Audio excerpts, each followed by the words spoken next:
تیره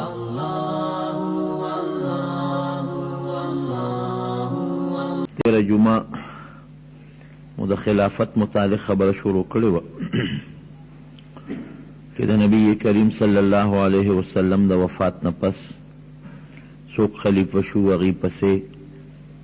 یو سلسله را روانه وه او بیا مې دا ویلي چې د حضرت معاویه رضی الله عنه دور او زمانه راله. یو دور او زمانه داسې وه چې د صحابه خپل منځ کې اختلافات و، خو آخر وخت کې بیا د حضرت معاویه رضی الله عنه سلطنت او د هغې حکومت مستحکم شو. حضرت معاویه رضی الله عنه په خپل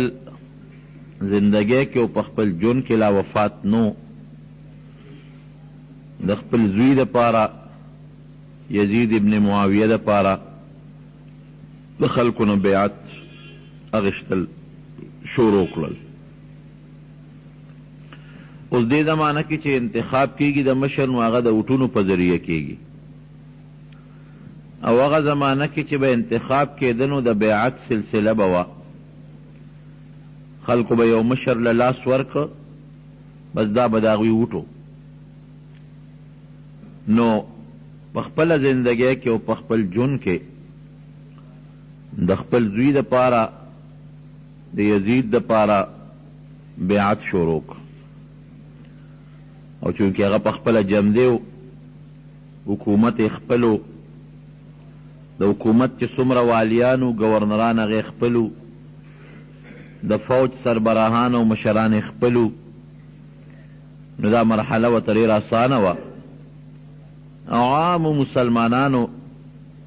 د فتنې نه او د انتشار د بچ کېدو د لاسه د یزید بیعت وکړه. مدینه منوره کې له عام بیعت نو شوې. دې درمیان کې حضرت معاویه رضی الله عنه وفات شو. د مدینې شریفې والی ته اطلاع راورسېدله چې معاویه رضی الله عنه وفات دی، هغه په شام کې و، خو ته لا خلکو ته غږ مه کوه چې دی وفات دی، او دا ووایه چې هغه بیمار دی، ناجوړه دی، او په خپل ژوند کې د خپل زوی دپاره د خلافت او د بادشاهۍ بیعت غواړي. نو که خلکو ته دا پته ولګي چې دی خو وفات دی، نو بیا به خلک انتشار جوړ کړي، غږ مه کوه. د مدینې شریفې چې کوم گورنر دی، والی دی، هغه مشوره وکړه د خپل نایب سره، معاون یو سړی ډېر خراب سړی مروان د بنو امیه قبیلې و، مخکې ښه سړی و، خو د دې ګورنرۍ نه او د دې ولایت نه وروستو بیا د ده کردار ډېر خراب شوی دی. بهر کیف دغه گورنر د هغه مروان سره مشوره وکړه چې څه وکړم. مروان ورته وی چې په دوو کسو زه یریږم چې هغوی به د یزید سره بیعت ونه کړي. یو حضرت حسین رضی الله عنه او دویم عبدالله ابن زبیر رضی الله عنه. دا دوه کسانو باندې یریږم چې دوی به بیعت ونه کړي او باقی خلق به وکړي، خو که دې دوو کسو بیعت ونه کړي نو دا نورم نه کوي. وی څه وکړمه؟ وی دا دواړه راوغواړه او ورته ووایه چې معاویه صاحب ما ته خط را لېږلی دی، د یزید دپاره بیعت غواړي د بادشاه. نو که دوی در سره آماده شو بیعت یې وکړه خو ډېره ښه ده، او که دوی انکار وکړه نو سرونه ترې په هغه ځای قلم کا. نو که دا دواړه دې مړه کړل نو نور خلک به ویریږي، نو فوراً به د یزید سره د بادشاه بیعت وکړي. خو ګورې که دې دواړو بیعت ونه کړه نو د مدینې شریفې خلک یا ګیر چاپېره نور عرب هم بیعت ونه کړي، انتشار به جوړ شي.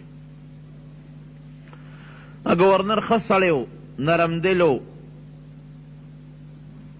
حضرت حسین رضی الله عنه یې راوغوښته، خو دی پوه شو چې دا یزید د پاره مانه بیعت اخلي او په دې پوه شو چې حضرت معاویه رضی الله عنه وفات شوی دی، اگر چې لا عام اطلاع مدینه منورې ته نه ورسېدلې، خو چې دا ما غواړي نو همدغه چل دی.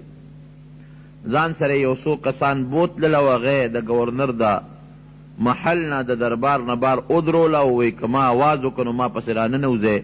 هسې نه ماته څه دننه مصیبت یا فتنه جوړه نه شي. چې دې سنګ ننوت هغه گورنر ورته هم حقه خبره وکړه، وی ما خو دی له راغوښتې معاویه رضی الله عنه بیمار دی او هغه د خپل زوی یزید دپاره د بادشاهۍ بیعت غواړي، نو ته مهرباني وکړه هغه سره بیعت وکړه. حضرت حسین رضی الله عنه پوه شو، هغه ورته وی چې ما ته پته ده چې تا هم دې له غوښتم او زما دا هم یقین دی چې حضرت معاویه رضی الله عنه وفات دی. وی بس ته ما دې له راغوښتې چې ته به بیعت کې، وی ما له مشورې له وخت راکړه، زه به پې سوچ وکړم، مشوره به پې وکړم، پې ډېره ښه ده. حضرت حسین رضی الله عنه ته بار راووته، گورنر چې بیا د هغه خپل معاون سره د هغه خپل نائب سره مشوره وکړه د مروان سره، مروان ورته انتهایی غلطه دی وکړه، که بیعت یې نه کو نو وجلی به دی، نو که دې دې وجلی وی نو نور خلک به یېرېدلي و، ټولو به د یزید بیعت کو، خو چې دې نه بد شو سې قابو کولی نه شي. او گورنر ورته وی افسوس مروانه، ته زما لاس د پیغمبر علیه السلام په ښار کې د نبی علیه السلام په کلي کې د هغه د نوسي په وینو رنګ کول غواړئ، الله نه نه یریږي؟ دا د پیغمبر علیه السلام ښار دی، د نبی علیه السلام کلی دی، د هغه وطن دی، او دام په یقین سره مونږ ته معلومه ده چې حضرت حسین رضی الله عنه د نبی علیه السلام نوسی دی، د لور زوی دی، نو زما لاس ولې د هغه په وینو باندې رنګ کم، هېڅ چېرې داسې نشم کولی، بیعت پتې والو. وی اوس یې نشي قابو کولی. سبا یې ورپسې بیا استازی ولیږه چې ته راشه او موږ سره هغه خپله خبره کې مشوره وکړه. حضرت حسین رضی الله عنه ته بیا یو شپه مهلت واغېسته چې ما ته یو شپه انتظار وکړه، زه مشوره کوم، او په هغه شپه کې دننه مکې مکرمې ته را روان شو. څومره د پیغمبر علیه السلام د خاندان د حضرت حسن د حضرت حسین رضی الله عنهما یا بنو هاشم کې د پیغمبر علیه السلام کم خاندانو، هغه ټول د شپې په اوښانو باندې سواره شو، مکې مکرمې ته راغلل. مطلب یې دا و چې دلته اوس جنگ او جګړه جوړول او اختلاف او انتشار پیدا کول نه دي پکار، دا د پیغمبر علیه السلام وطن دی، زه به بیعت نه کوم، دی به په زور رانه غواړي، نو لوی جنگ او انتشار او وینې تویدل د مسلمانانو به شروع شي. عبدالله ابن زبیر رضی الله عنه هم د شپې پټ په پټه مکې مکرمې ته ځان راورسو. مکه مکرمه کې دی یو بل سره مشورې کولې چې اوس څه وکړو، آیا د دې یزید بیعت وکړو؟ عامو خلکو یې بیعت کړی دی او ځای په ځای باندې د زور حکومت قائم دی، شام کې، مدینه شریفه کې، په بصره کې او غیر چاپیره چې نور څومره علاقې دي هلته کې ټول خپل فوجي کمانډران دي،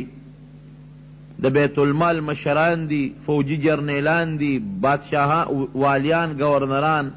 ټول د ده دي. اوس مونږ دې حالت کې څه وکړو؟ مونږ که د ده بیعت کوو هم نامناسب دي. ولې؟ ځکه چې کم خلافت د نبی کریم صلی الله علیه وسلم نو هغه دا خلافت نه دی. د پیغمبر علیه السلام خلافت خو طریقه به دا وه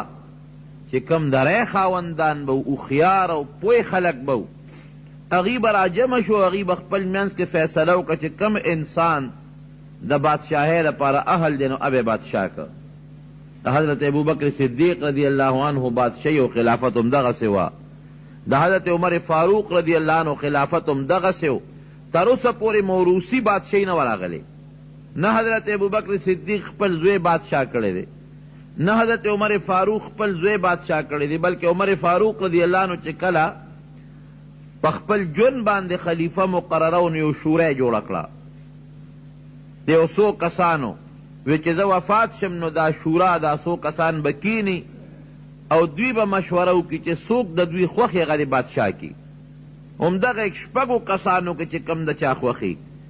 وی زما زوی عبدالله ابن عمر بم پکې ناست دي خدا زه ټولو ته اعلان کوم چې هغه له به بادشاهي نه ورکوئ هسې مشوره ترې والی خو بادشاهي به هغه له نه ورکوئ بیا د هغه نه پس حضرت عثمان رضی الله عنه په خپل ژوند داسې نه دي کړی چې د هغه زوی د هغه په ځای باندې ولاړ دی او د هغه د بادشاه اعلان یې کړی دی نه حضرت علی رضی الله عنه داسې کړی دی حضرت معاویه رضی الله عنه د یو مجبورۍ د لاسه داسې یو مسله وکړله نو په دې اکابر صحابه کرام چې کوم مشرانو ټول خپه و چې دا مناسب نه ده دا خو پکار دا و صحابه کرام موجود دي د نبی علیه السلام مشران او دیندار او د پیغمبر علیه السلام د مجلس خلق موجود دي د هغې د خاندان خلق موجود دي نو پکار دا و چې هغې مشوره کړې وه چې کم سړی د بادشاهۍ او د خلافت اهل وی هغه ته به بادشاهي او خلافت ورکړې وه بل د نبی کریم صلی الله علیه وسلم یو حدیث هم د دوی مخکې پروت و د دواړو جهانو سردار مبارک فرمایلی چې یو زمانه به راشي وی فرمایل ډېر زیات خفه او فکرمند و د خوبه راپاڅېد د الله رسول ولې خفه وی چې ما په خپل منبر باندې چې دا کم منبر باندې به نبی علیه السلام تقریر کو په دې خپل منبر یو قوم یاد کړ د هغې قوم الکان مې ولیدل چې د ما په منبر لوبې کوي نو نبی کریم صلی الله علیه وسلم دې تعبیر خو ښکاره و چې یو زمانه کې به کشران الکان به راشي هغې به بادشاهي قبضه کي د حلالو د حرامو د ښه د بد د انصاف او د عدل خیال به نه ساتي نو د دې صحابه هم دقه سوچ و چې دا اوس کم بادشاه د معاویه رضی الله عنه نه پس مقرر شو نوجوان دی الک دی او د نبی علیہ السلام یو قولمو چې الخلافت بعدی 30 سنه زمانه پس با خلافت اصل خلافت چې کم د پیغمبر جانشین وي 13 کاله به چلیږي د هغې نه پس به عامه بادشاهي شروع شي بادشاهان به راپاسي په یو بل به چکونه لګوي او ظلمونه به کوي دا ټولې خبرې د هغې مخکې وې په دې وجه باندې حضرت حسین رضی الله عنه عبدالله ابن زبیر رضی الله عنه دې اکابرو صحابهو د یزید بیعت زړه نه غوښته مشوره شروع وه چې څوک وو کوفه چې نن سبا د عراق مشهور ښار دی حضرت علی رضی الله عنه دې کوفه کې پاتې کېده هغه شهید شوی په کوفه کې دی او د علی رضی الله عنه قبر هغه هم اوس هم په کوفه کې دی د کوفې خلکو د علی رضی الله عنه سره ډېر لوی عقیدت لره او ډېره مینه یې لرله نو هغوی خطونه راولېږل او استازي راولېږل حضرت حسین رضی الله عنه پسې مکې مکرمې ته چې ته مهرباني وکړه کوفې ته راشه د کوفې ټول خلق ستا په انتظار دی کوفې ته راشه نو موږ ستا په لاس بیعت کوو موږ تا خلیفه کوو تا مشر کوو د یزید بیعت موږ نه کوو حضرت حسین رضی الله عنه د خپلو ملګرو سره مشوره وکړه چې څه وکړم کوفې ته لاړ شم او که نه شم چې کوم نږدې صحابه و د پیغمبر علیه السلام ملګري و هغې مشوره نه ورکوله وی پام کوه کوفې ته به نه ځې موږ دا مشوره درکوو د کوفې خلک غداران دی دوکه به د سره وکړي زړونه به تا سره یې ګورې د پیسو لالچیان خلک دی که پیسې واغشته نو زړونه به تا سره یو توره به یې ګورې بیا د مخالفینو سره پام کوه دا غلطي ونه کې لیکن دومره خطونه درې غټې غټې بوجې د خطونو یو بل دا د پسې راتلې او دا اعلانات به کېدل چې د کوفې خلک ستا انتظار کوي ستا په لاس بیعت کول غواړي او ته مهرباني وکړه کوفې ته فورا راشه که رانلې نو دلته ممکن د سلانجه جوړه شي د یو هوښیارتوب وکړه خپل د تره زوی مسلم ابن عقیل رضی الله عنه هغې ولېږه وی ته لاړ شه کوفې ته هلته حالات معلوم کا نو که دا خطونه د خلکو رښتیا او د کوفې خلک واقعي زموږ مرسته کوي او د دې حق مرګرتیا موږ سره کوي د دې باطل مقابله موږ سره کوي نو ما ته بیا اطلاع وکړه نو زه کوفې ته درځم. که دا خطونه دروغي او خلکو کې زمونږ سره د زړه مینه او اتفاق نی نو بیا هم راته ووایه زه کوفې ته نه درځم. مسلم ابن عقیل دا ډېره اوږده واقعه ده، زه یې درته مختصره ویم. مسلم ابن عقیل لاړ کوفې ته او د کوفې خلکو ډېر زبردست استقبال وکړو، په زرګونه خلک یې ملګري شو او دا آوازونه به یې کول چې د نبي علیه السلام د تره زوی زنده باد. ځکه مسلم ابن عقیل دا د حضرت علی رضی الله عنه رواره دی. عقیل چې دی د ابو طالب زوی دی، نو دا د حضرت حسین رضی الله عنه د تره زوی دی، د پیغمبر علیه السلام د خاندان انسان دی. ډېر لوی استقبال وشو او ځای په ځای بیعت ورسره غایبانه شروع شو چې موږ ستا په لاس بیعت کوو د حضرت حسین رضی الله عنه دپاره، او هغه ته فورا خط ولېږه چې هغه هم را روان شي. مسلم ابن عقیل چې د خلکو دا ګرمه ګرمۍ ولیدله د کوفې د خلکو او دا جوش یې ولید چې دا خلک خو زمونږ ټول تابعدار دی او ټول د نبی علیه السلام په خاندان ځان قربانوي، یاره دا خلک خو اورېدو والا خلک نه دی. دا واقعي زمونږ د خاندان مینه ناک دی، مونږ سره محبت دی او زمونږ نه اورېدو والا دی. او یو کس ته ټول د کوفې خلک په زرګونه د قبایلو ګیر چاپېره چې څومره علاقه وه، کوفه یو خاص ښار نه، څومره چې ګیر چاپېره د عراق د علاقې وې، دا ټول په یو اواز ورسره پاسېدل او بیعتونه ورسره شروع شو. مونږ بالکل د یزید بادشاهي نه منو، مونږ د هغه مقابله کې د نبی علیه السلام نوسې ودرول غواړو او فورا دې راځي. مسلم ابن عقیل چې دې حالت ته وکتل، یو خط یې ولیکه او په هغه خط کې حضرت حسین رضی الله عنه ته ولیکل چې ته مهرباني وکړه فورا را روان شه کوفې ته. ممکن نه مکه مکرمه کې تا ته خطره میلو شي، دلته هېڅ خطره نشته.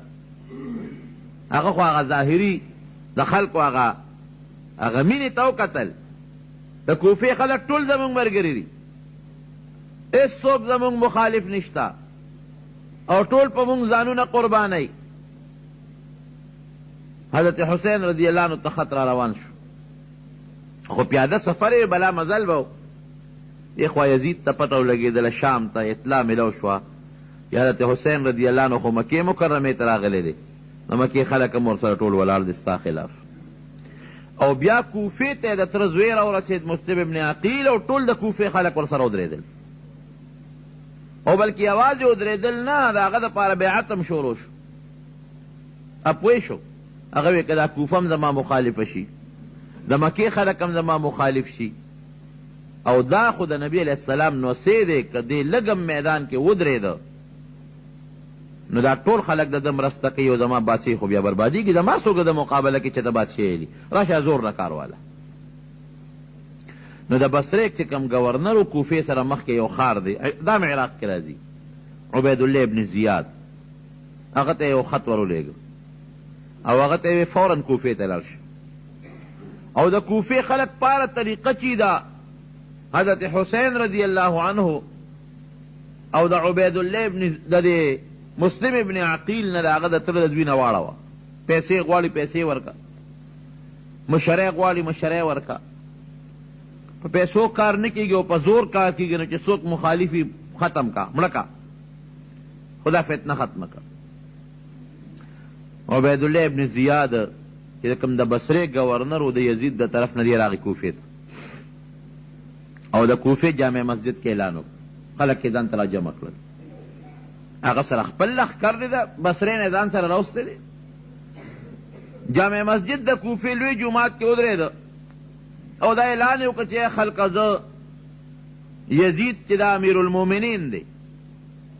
زه د بصرې گورنر یم او مال یې د کوفې گورنري م راکړه، دا د هغه خط دی. نن نه پس زه د کوفې گورنر یم او ما ته یې دا اعلان کړی دی چې که څوک زمونږ مرسته کوي مونږ هغه له پیسې م ورکوو، هغه له مونږ عزت هم ورکوو، هغه له مونږ مشري م ورکوو، او که څوک زمونږ مرسته نه کوي او زمونږ په مقابله کې د حضرت حسین یا د مسلم ابن عقیل مرګرتیا کوي نو بل چل ور سره نه کوو بې د مرګ نه وجنو یې خلک یې ویرول او چاله پیسې شروع کړې نو نن خدا ور ټول د پیسې دی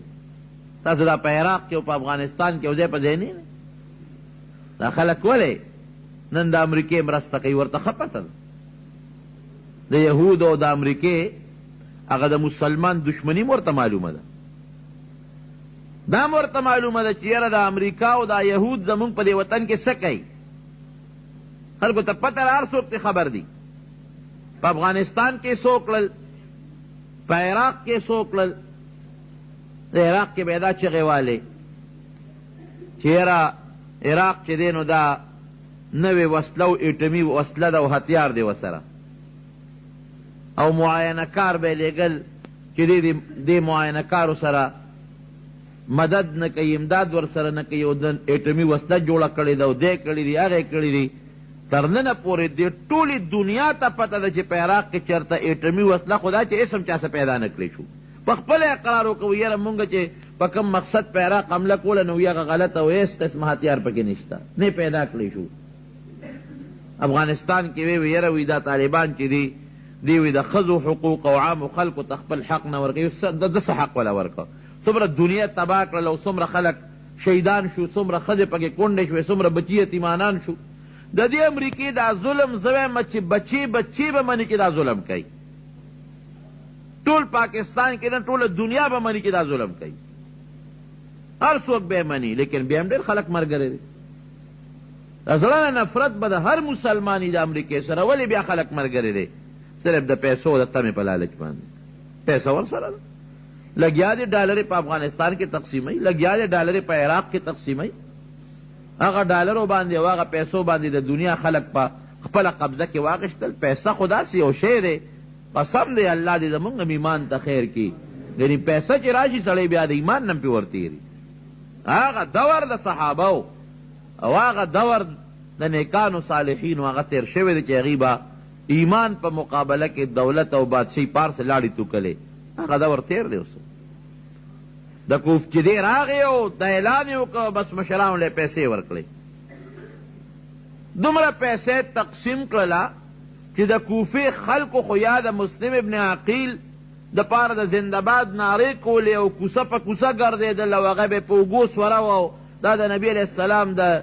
خاندان دی او دا د حضرت علي صاحب ورواره دی او دا د حضرت حسین رضی الله عنه د تره زوی دی او پرچارو خطونه ورپسې لیږلي او راغوښتې او یا ټول تې په خپلو کورونو کې کېناستل عبیدالله ابن زیاد دا گورنر پوه شو چې خبره خو مې څه ناسه قابو کړه راغی چې کوم د گورنرۍ محل و هغې ته وخت او د هغې محل نه اعلان وکړه وی ګوره زه بیا هم درته د اعلان کوم چې ما دا مسلم ابن عقیل هر ځای کې چې را پیدا کې که چا دې مونږ له راوست هغه له مې انعام ورکوو او که چا مونږ ته د ځای وښو چې دې په کوم ځای کې ناست دی نو هغه له مې انعام ورکوو او که چا مرسته وکړه نو د هغه سزا هم دغه ده چې هغه وجنو پرېږدو یې نه مسلم ابن عقیل ته پته ولګېدله چې دی خو زما مقابله کې د خدای اعلان وکړو نو هغه خپل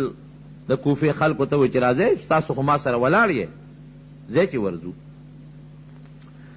18,000 تاریخ لیکي په شمېر 18,000 کسان ورسره ملګري وو د مسلم ابن عقیل سره 18,000 لږ نه زرم نه 2,000 نه او ټول رالل او د دې عبیدالله ابن زیاد د هغه محل نه ګیر چاپېره محاصره وکړه راځئ به تاسو زما ملګري یې چې دا ختم کړو او د سره په شمېر په دغه ځای کې 50 یا 60 کسان دي دغه گورنر سره 50 یا 60 او 18,000 د کوفې خلک د ګیر چاپېره محاصره شو دغه 50 شپېتو کسانو کې هغه خلک هم چې هغه د دوی د قومونو مشرانو هغوی ته ویې شا به کوشې وځې د محل نه او چې کم خلک د مسلم ابن عقیل سره ملګري دي هغوی له پیسې ورکې لالچ ورکې څومره پیسې چې غواړي ورکې وله دا خلک رانه پره کې او په خپله بیا د قلا سر ته وخت او اعلان یې وکړه ای خلکه زه ګورنر یم ستاسو د یزید د طرف نه ما له یې د کوفې ګورنري را کړې ده او زه د اعلان درته کوم چې څوک زما مرسته کوي څومره پیسې چې پکاري ورکوم به د قومونو مشرۍ به ورکوم او که چا زما مرسته ونه کړه او د دې مسلم ابن عقیل مرسته وکړه نو خیر یې نشته ما به تاسو مړ کړئ خو درپسې بل لښکر را روان دی تاریخ لیکي چې یا 13,000 کسانو او یا یو قسم ور سره پاتې نه شو دا غریب دقسې په میدان یوازې پاتې شو او اخره کې ډېره زیاته د غم او د افسوس واقعه را خودی هم گرفتار کړ او ریوست او ځان ته مخامخ ودرو او په دومره بې دردۍ باندې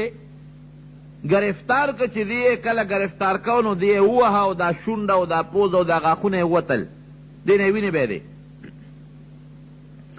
ځان ته مخامخ ودرو تو حضرت حسین را لیږلې او ډېر د حضرت حسین رضی الله عنه په حق کې ډېرې ستغې سپورې ډېرې د کنځلو خبرې وکړې د ورلم جوابونه ورکړل هغه الفاظ ماله مناسب نه دي خو بهر کې سړي ته حکم وکړه جلاد ته د محل سر ته وخېجوه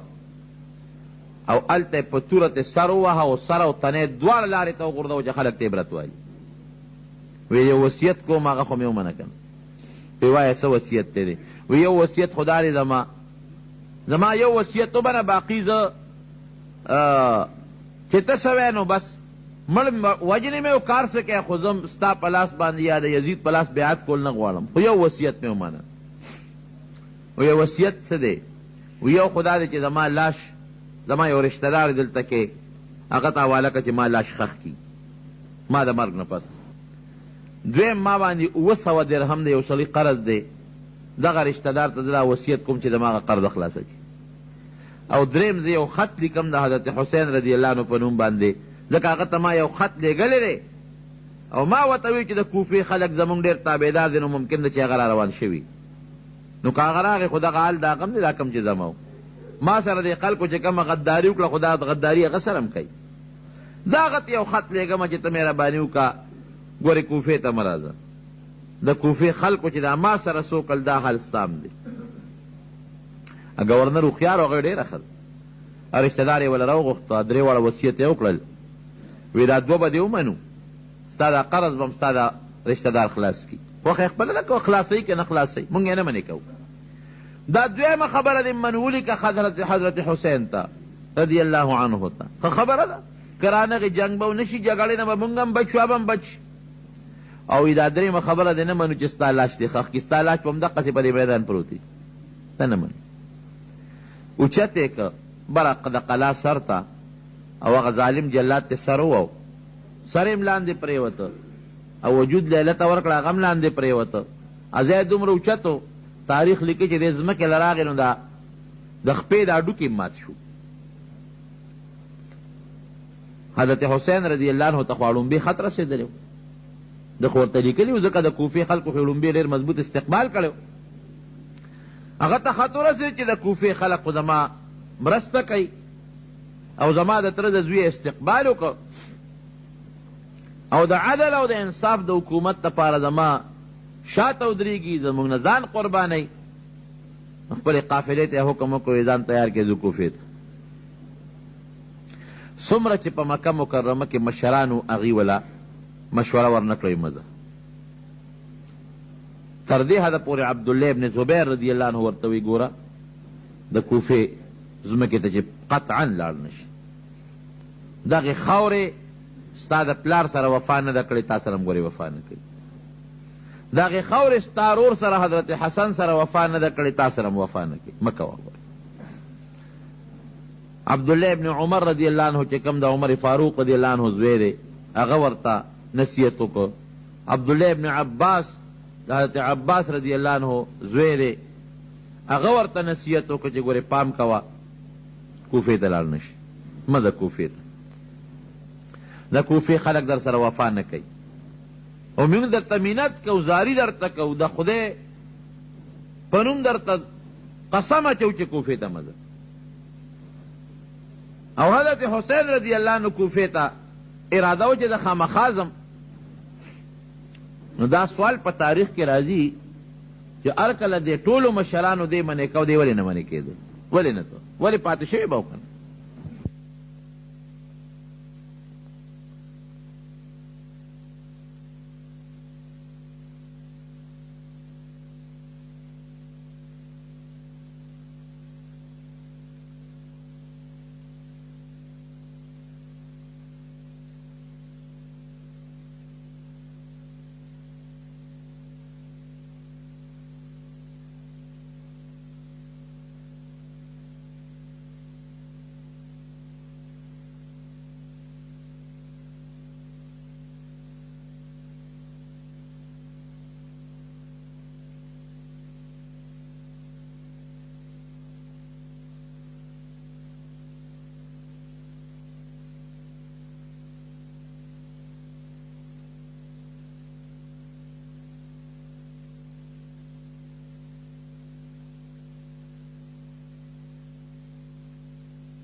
اوریدلی دي. دا غنه یو حدیث ما ته رسېدلی د نبی کریم صلی الله علیه وسلم چې په حرم کې به یو حیوانی یو انسان به هغه انسان ته نبی علیہ السلام د حیوان مثال ورکوي. یو حیوان به چې د هغه د لاسه به د مکې مکرمې د حرم عزت بربادېږي. نو اسې نه که زه د مکه کې پاتې شم او دلته جګړه جوړه شي نو د پیغمبر علیه السلام دغه حدیث مصداق زو نه ګرځم. اسې نه هغه کس زه نشم چې نبی علیه السلام د هغه په حق کې فرمایي یو شی به چې د هغه د برکت نه به د حرم تقدس ختم شي، د هغې عظمت او احترام به ختم شي. نو د حرم نه بار که جګړه کېږي دلته به هم را سره کېږي، که وینې تویږي دلته به هم تویږي، خو چې کم از کم دا د حرم په دې ځمکه ونه شي او بار وشي نو ښه به. او دویم وایي ما د شپې خپل نیکه په خوب کې لیدلی دی نبی علیه السلام، هغه راته یو حکم کړی دی، د هغې حکم به زه پاسداري کوم، هغه حکم به خامخا زه منم. اوس نتیجه که ما سره برابر خیږي او که زما مخالف خیږي، که زه مرم او که زه جمدې پاتې کېږم. وی هغه څه خوب دی؟ وی نه، د خپل نیکه راز په خپل ژوند فاش کول نه غواړم. دا دوه خبرې وي. د دې دوو خبرو د وجې نه مجبور دی چې دی د مکې مکرمې نه وځي. او درېیمه خو هغه خبره وه چې د یزید په لاس باندې زه بیعت کول نه غواړم. دی خلیفه د مسلمانانو نه دی، دی په زور د خلکو نه بیعت اخلي. خلیفه خو دغه نه چې په زور د خلکو نه مشري والي. خلیفه خو چې مقرریږي د مسلمانانو مشران او د مشورې خاوندان کم چې مشرانی هغوی به د هغې انتخاب کوي. بهر کیف هغه خطونه هم د ده په مخ کې چې کوم د کوفې خلکو ته رالیږلي وو، او د مسلم ابن عقیل د تره د زوی هغه لومبی ختم و چې هغه وی چې د کوفې خلکو خو زما ډېر لوی استقبال وکړه راځه. نو ټول چې څومره د نبی علیه السلام د نبوت د خاندان کم کسانو نو هغه ټول د قافلې په شکل کې د مکې مکرمې نه کوفې طرف ته روان شو. په لاره چې به کم خلک مخې له ورتل ده به دې تپوس کو چې د کوفې حال څنګه دی، چې د کوفې نه به څوک راتلل. هغوی به ورته وي چې زړونه یې تا سره دي خو ګورې تورې د ابن زیاد سره دي، پام کوه اعتبار پرې ونه کړي. واقعي د کوفې دا خلک ډېر بې اعتباره خلک دي. د کله چې تاریخ ګورم که نه په دوی په مختلفو وختونو کې فتنې راغلي دي. یو وخت کې فتنې تاتار راله او د کوفې لوی لوی خلک یې شهیدان کړل. دومره وینې په دې بغداد کې او په دې علاقو کې وبهېدلې چې د فرات دا دریاب چې دومره وینې وبهېدلې، دومره وینې چې اوبه د سکو نه وې چې چا به ګیلاس کې او پیاله کې اوبه راغېشتې د وینې به ډکې وې.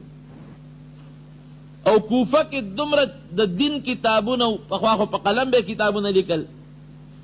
او ټول کتابونه یې راوړل او په دریاب کې وغورځول. پل یې ته جوړ کړه، د کتابونو نه پل جوړ کړه. دومره کتابونه و چې تاریخ لیکي چې چا به خط لیکه نو مشواڼی به یې یوړو، دریاب کې به هغه اوبه د دریاب راواغېشتې، نو هغه دومره د هغه سی د لاسه د هغه کاغذونو د سی د لاسه تورې وې چې په هغې باندې به خلکو خطونه لیکل. او لوی لوی بزرگان او علماء کرام او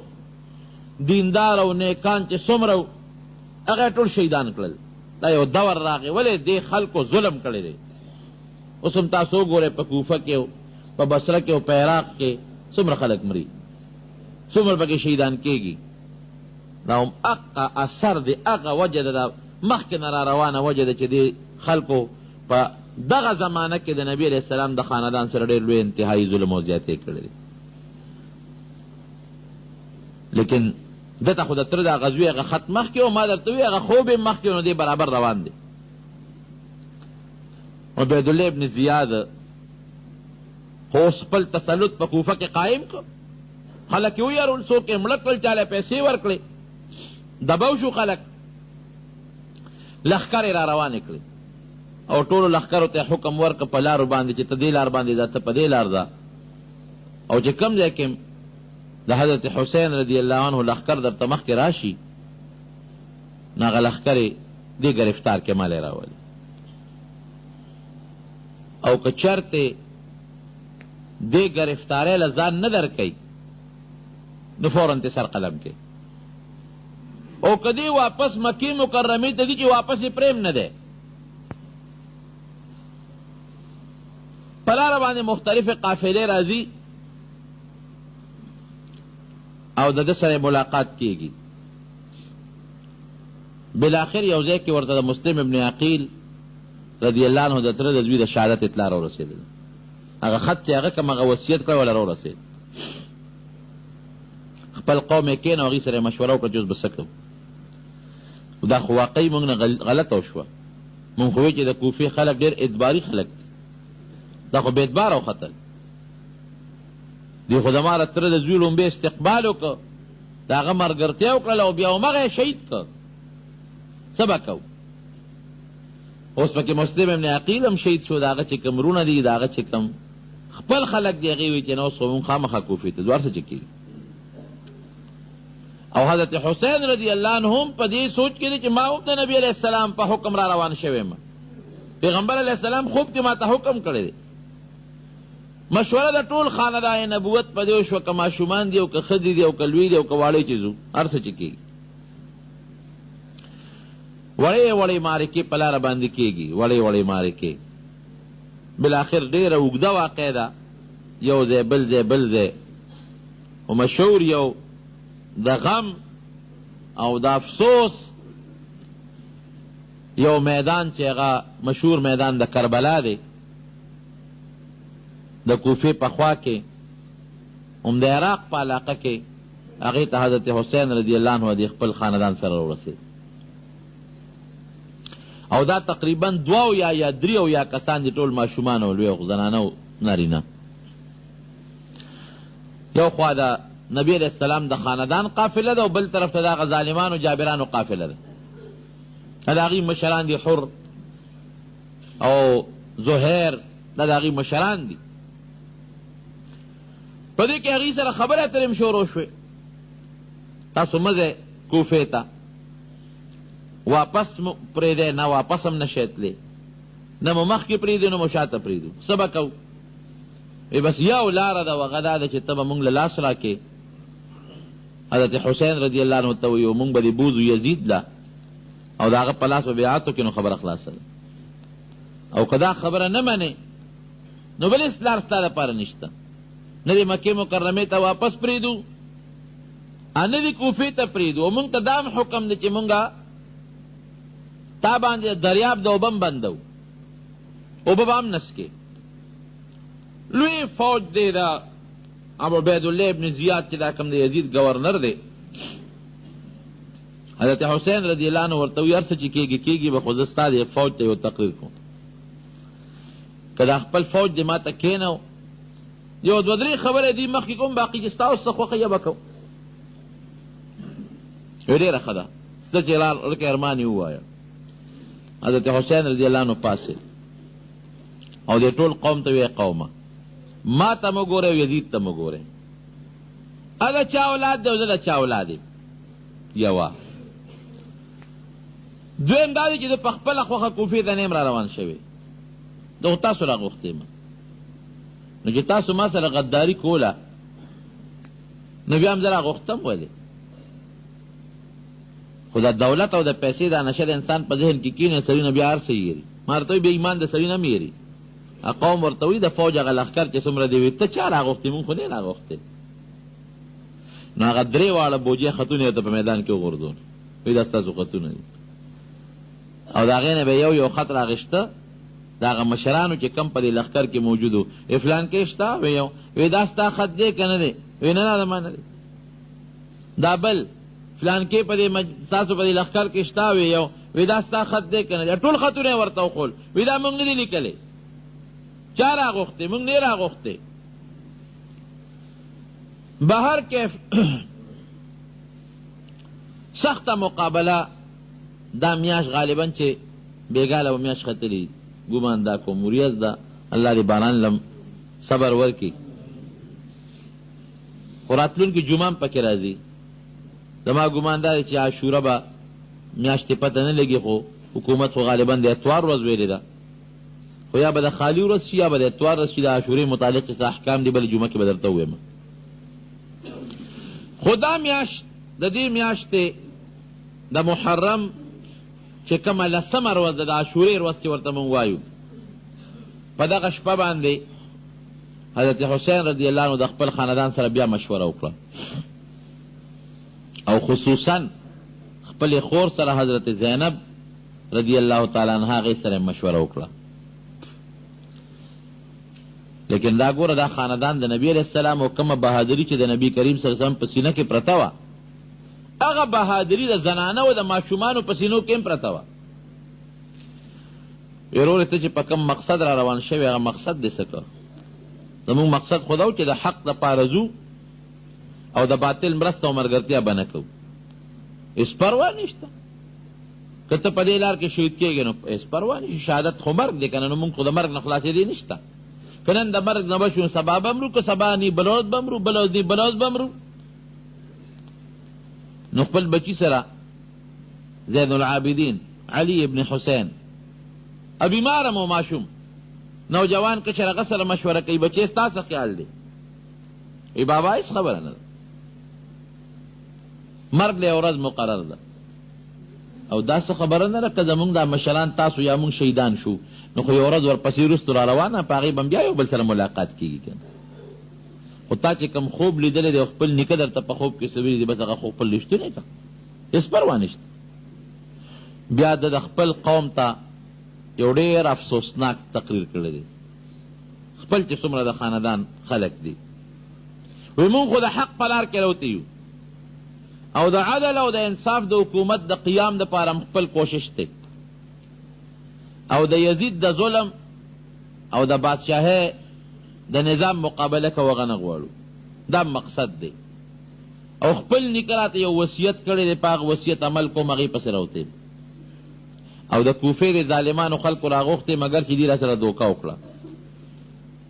خو دا خبره ده چې ما د خپل نیکه نه او ما ته خپل نیکه نه دا روایت رسېدلی دی چې کوم انسان د الله په لار کې جنګ وکړي هغه ته شهید ویلي کېږي، او شهید په دنیا کې مړی لیکن د خدای په نزد جمدی وي. نو که مونږ ته دنیاوي مرګ میلو شي نو دا زما یقین دی چې مونږ به د الله په نزد جمدي یو، هېڅ پروا نشته. زمونږ اخیري انجام مرګ دی، خو که د شهادت مرګ مونږ ته میلو شي زمونږ ملاقات به د خپل نیکه سره وشي، زمونږ ملاقات به د خپل پلار سره وشي، او زمونږ ملاقات به د بدر او د احد د شهداو سره وشي چې هغه زمونږ دپاره ډېر لوی فخر دی. او بیا خپل خیمې چې څومره وي نو هغې نه ګیر چاپېره اور بل کړ، یو خندق یې وکنه او په هغې کې لرګي وغورځول، اور یې بل کړ، دې دپاره چې اصل نه څوک بدبختیان د شاته نه حمله وکړي نو هغې کې هغه خندق سره خیمې خښې کړې وې او په هغې کې چې کومې زنانه او ماشومانو هغې ډېره کړې وې، هسې نه څوک ظلم وکړي او زمونږ په زنانو باندې څوک زیاتې ونه کړي، حمله ونه کړي. او بیا هم د هغې لښکر سره مخ په مخ شو، او تقریبا د نبوت د خاندان چې څومره نارینه خلک و نارینه سوا د علی ابن حسین چې امام زین العابدین ورته وایي چې دی بیمارو او دی په خیمه کې پروت و، د هغې نه ما سوا چې څومره ټول شهیدان شو، نوبت بن نوبت، او بدبختیانو پې اوبه هم بندې کړې وې. یو مقام کې چې تږي شو نو دا آواز یې وکړی ظالمانو، یو تپوس ته نه کوم تاسو په ما د فرات د دریاب د اوبه بندې کړي دي؟ وی دا اوبه خو خنزیران هم سکي او سپي هم سکي، ځکه دریاب نه خو دا ټول حیوانات اوبه سکي، هغه اوبه چې خنزیران او سپي سکي د پیغمبر په نوسیم بندې کړي دي، خدای نه نه یېرېږي. لیکن هغه ظالمانو په زړونو کې هغه د پیسې او د هغه مشرۍ او د دولت هغه نشه وه، دا ټول شهیدان شو. او د شهادت نه پس بیا هم پرې نه ښوده، سر یې ترې پرې کړه د حضرت حسین رضی الله عنه نه، او هغه سر یې یوړ عبیدالله ابن زیاد ته. دې وخت کې په مدینه منوره کې یو بیبي د مشکات شریف حدیث دی، هغه خوب ویني، یو دومه نوم یې دې وخت کې ما نه هېر دی، وی را پاڅېدم ډېر هیبتناک خوب مې ولیده. څه خوب دې ولیده؟ وی نبی کریم صلی الله علیه وسلم مې په خوب کې ولیده، وی دوړې پې خاورې پې الوتې دي او سر مبارک یې ببر دی او لاس کې ور سره شیشه ده او په هغه شیشه کې وینه ده. وی ما یې تپوس وکړه چې د الله رسوله ولې پریشان یې، څه چل شوی دی؟ ویخته مبارک دی ببر دی وجود باندې د خوره لوتی دی او دا پلاس کې د شیشه نیوله دې کې څه دی وی شهدت قتل الحسین آنفا وی د حضرت حسین شهادت ته حاضر شوی وم دا لږه غوندې وینه مې د هغه وینه راغشتې ده دې بدبختانو زمان وسې معاف نه کړ چې هغه بیبي را پاسې د هغه خوب بیان کړه دا عین هم هغه ټیم و چې کوم وخت حضرت حسین رضی الله عنه شهید شوی دی سر یې یوړو عبیدالله ابن زیاد ته مخامخ کېښو یو خانک کې دا سر پروت و یو چوکۍ را واغشته نو دې پوزې لیول داسې را بروله چې سم شوې که نه شوې او بیا یې وی یاره خلک وایي چې د حسین رضی الله عنه حسن ډېر مشهور و خلکو یې ډېر خشته دی وی خلک وایي چې دا خشته دی داسې د هغه په هغه حسن کې دوه درې خبرې وکړې یو صحابي دی مقام کې ولاړ و هغه لاس ولکلک ونیو عبیدالله ابن زیاد ظلم مه کوه زما د قسم په الله چې ردې مخ نه ښکلې مخ بل نشته او زما د په رب ذوالجلال قسمي ته چې دا کم شونډو له دا چوکه رابرې ما په دې خپلو سترګو له دواړو جهانو سردار مبارک لیدی چې دا شونډې ښکل کړي او ته چې کمې پوزې له غزار رابرې زما د په رب قسمي چې ما د نبي علیه السلام مبارک پوزه لیدله تا نه ده لیدې دغسې ولږه څنګه چې د حضرت حسین رضی الله عنه هغه خاندان نبوت یې ټول راواغېسته او بیا هغې له څه تحفې تحایف هم ورکړل مدینې منورې ته رخصت کړل لیکن رب العالمین د هغه عبیدالله ابن زیاد نه هغه بدل سوړو دی کې دننه دننه واغېست یو فتنه کې رب العالمین دی مردار کړ مړ شو قتل شو یو بل فوجي لښکر کې یو راوي وی زه ورلم سرونه مې کتل وی قسم په الله چې سرونه پراتو پکې د عبیدالله ابن زیاد سره پروت و یو لوی اجدها خامار مې ولیده وی هغه خامار داسې روان دی او په یې سرونو کې ننوځي راننوځي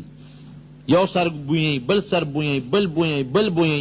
وی نیغ ورغې د دغه ګورنر د عبیدالله ابن زیاد په سپېمو ابین که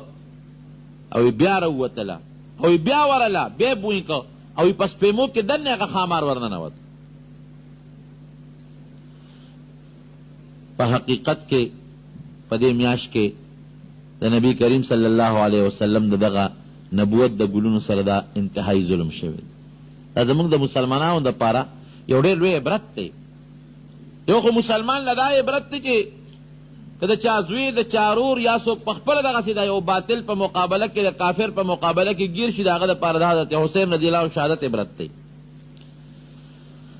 او دویم د حق د باطل په مقابله کې د حق د مرستې دپاره ودرېدل دا زموږ د مسلمان دپاره لوی عبرت ښیي ورونو یو خبره تاسو ته وکړم زموږ خلک عموما په دې وجه په دې لسم د عاشورې په دې لسم باندې مونږه غم کوو او څوک په دې باندې غمونه کوي او څوک د غم راځي اظهار کوي یاره وی په دې ورځ باندې حضرت حسین رضی الله عنه شهید شوی دی څوک تورې جامې اغوندي او څوک جړاګانې کوي او څوک فریادونه کوي شریعت کې دا ټول هر څه ګناه دي داسې به نه کوئ ما راته تېره جمعه م ویلي چې یو انسان په یو ورځ کې شهید شي دا د دې خبرې نښه نه چې دا ورځ سپېره ده د جمعې په ورځ چې څوک مړ شو نو جمعه نه سپېره کېږي هغه انسان بختور دی چې رب العالمین ولې جمعه ورکړه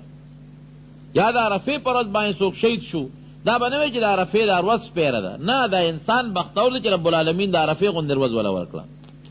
دارنګې حضرت حسین رضی الله عنه د شهادت ته وجې نه بېشکه د هغه شهادت داسې شهادت دی چې زه وایم که اسمان ماتېدی نو په دې به مات شوی و که ځمکه شلېدلې نو په دې به شلېدلې وه لیکن په دې وجې دا ورځ یا دا شپه سپېره کېږي نه دوی بختور چې رب العالمین د عاشورې غوندې بختوره ورځ باندې هغې له شهادت ورکړه او د هغې شهادت تر قیامته پورې مسلمان ته په تاریخ کې یو لویه دروازه کوله او پرېښودله د دې ورځې متعلق یو څو ضروري مسایل دي خو بله جمعه پکې راځي انشاءالله هغه به درته بله جمعه وویم صرف دومره ده چې که چرتې دغه دا ورځ د اتوار راتله په دې ورځ روژه نیول بهتر دي ډېر لوی اجر او ډېر لوی ثواب دی پکې نبي علیه السلام او صحابه کرامو به د دې میاشتې په دې لسمه باندې روژه نیوله خو په اخیري کال چې کله وفات کېده نو فرمایلی وی لئن بقیتو الی قابل لأصومن التاسعه وی که آینده کال پاتې شم نو زه به د 10 سره 9 ورځ هم روژه ونیسم. نو 2 ورځې روژه نیول پکار دي. هغه د روژې فضیلت او اجر به انشاءالله آینده جمعه کې درته ویم، یا چې نور د دې ورځې متعلق کم شرعاً د سنتو څه مسائل دي. خو که چېرته دا ورځ د خالي وه 10 نو بیا د جمعې پر ورځ روژه ونیسئ، جمعه او خالي. که ورځ د اتوار وه نو خالي و اتوار روژه ونیسئ. یعنې د دې میاشتې 9 او 10 2 ورځې روژه نیول پکار دي، مستحب دي او ډېره لویه فایده ده پکې. پته به ولګي چې یاره دا کومه ورځ ده. عموماً په دې کې حکومت هم چې کوم اعلان وکړي هغه هم رښتیا وي، ځکه د شیعهګانو پکې خپل دا قصې پسې وي، دی پکې خپلو امام بارګاهونو کې دا جلوسونه وباسي، نو هغې هم پوره کوشش کوي چې اصلي ورځ 10 کمه یوه ده. نو به هر کیف چې کومه 10 ورځ وي نو هغه 10 ورځ او 9 ورځ 2 ورځې کوشش وکړئ نفلي مستحب ثوابي روژه ونیسئ، ډېر لوی فضایل او برکات یې دي. بله جمعه کې درته بیان بکړم.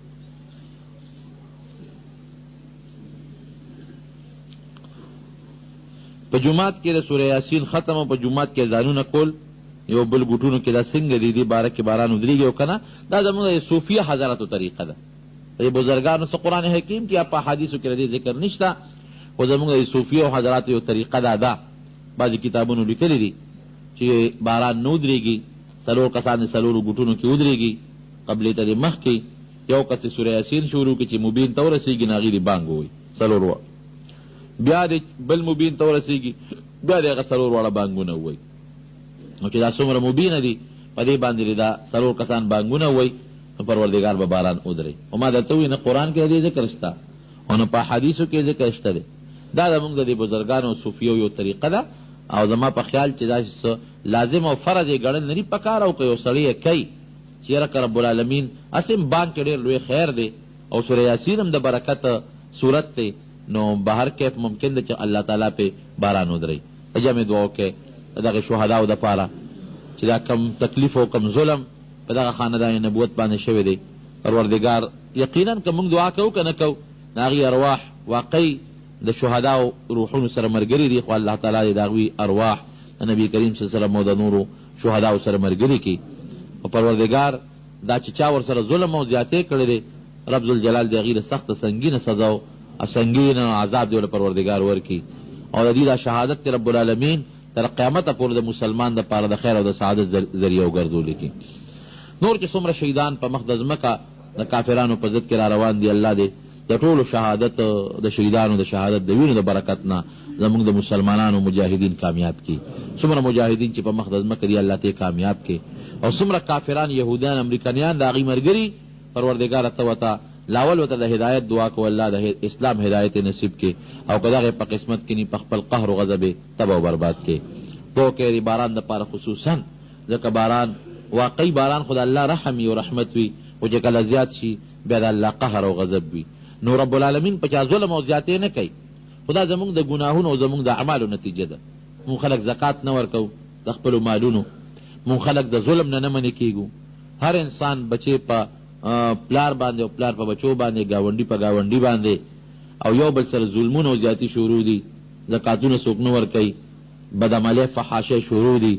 نو دا د هغې زمونږ د ټولو اعمالو نتیجه ده چې دا څومره باران شروع دی. او الله تعالی دې دا باران په خیر او په برکت باندې ودرئ. یعنې تاسو یقین وساتئ که دا باران همدغه جاري پاتې شي نو څومره کچه نه چې پخې کوټې هم نه ټینګېږي. او بلکې پرون خو زما ذهن کې پرون داسې دا سوال کوم زم پروردګاره په دې وخت کې زلزله مه راولې، یعنې که زلزله په دې وخت کې راله یقین وکړه چې دا کچه او پخې ټولې به یې غورځولي. نو دا د الله قهر دی، د الله غضب دی په مسلمان باندې. تاسو ولیدل په انډونیشیا کې په لکونو مسلمانان شهیدان شو. ما نه یا تپوس وکړو وایي دا کافر الله نه وجني، دا مسلمانان وجني. دا ولې؟ ما وی چې کم سړي زوی او پردی دواړه په جګړه شو، نو خيار سړي خپل زوی وی پردی نه وی، خپل له سزا ورکوي، خپل له ورکوي. نو آخرت خو هم د مسلمان دی، خو په دنیا کې چې کومې فحاشۍ او کومې بدعملۍ روانې دي نو کم از کم دنیا کې بیا رب العالمین دی خپل مسلمان له سزا ورکوي. د کافر و آخرت نشته او د مسلمان آخرت شته دی.